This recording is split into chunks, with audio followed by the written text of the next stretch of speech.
I tried to ask you that in the beginning, and you couldn't really answer where you came across those records for the first time. But can you remember any, let's say, kind of incident or story where you really, in retrospect, you said, well, yeah, this was kind of, I don't know, a concert, or somebody gave you, you said you bought that tape back then. No. Some kind of special anecdote or story? Yeah, Mike Williams, the singer for I Hate God, in 1985, 86, gave me a cassette, and on one side it had Trouble, and on the other side it had The Obsessed. And Pepper turned me on to the Melvins, like around 86, and those were big impact things for me. I was like, wow. It was the band I'd heard in my head all those years, and to finally find it, and then it's like, wow, there are people doing what I hear, so, and then jump on board, just start doing it as well, I mean, I can't speak for Rex, but that's, for me, that's. What? Oh, for me, it was nothing but 70s hard rock, Is there one record in particular that really blew my mind? Zeppelin.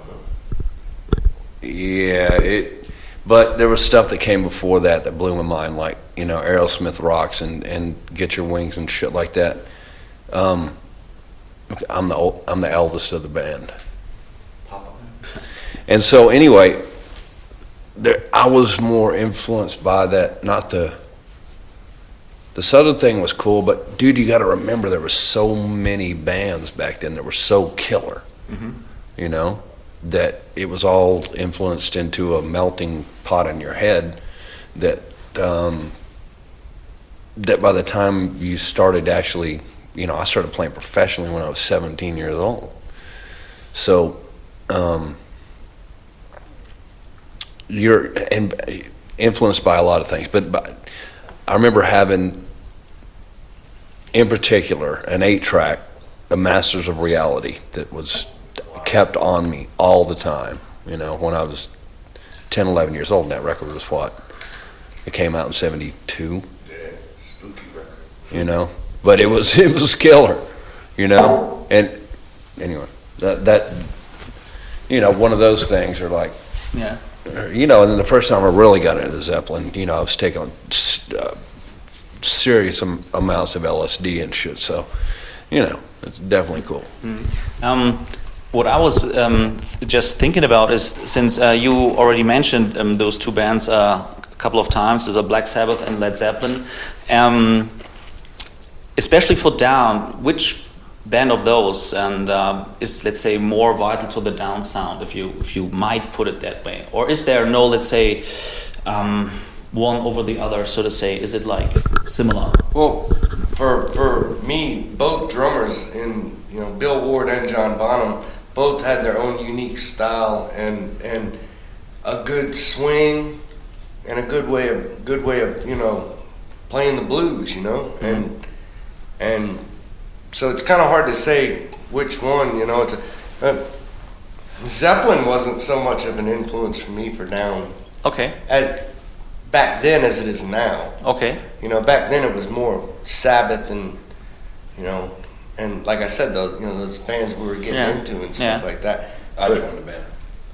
When Rex got in the band in 2002, it added an. It's like John Paul Jones walked in the room, and Down needed that, we needed that element. That it was the last piece of the puzzle, so that was very important for Down and for the progression of Down.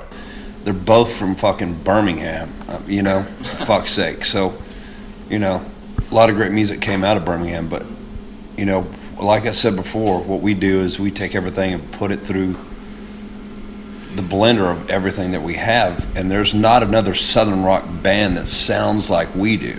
Any way you splice it, when it comes down to it, Down is Down.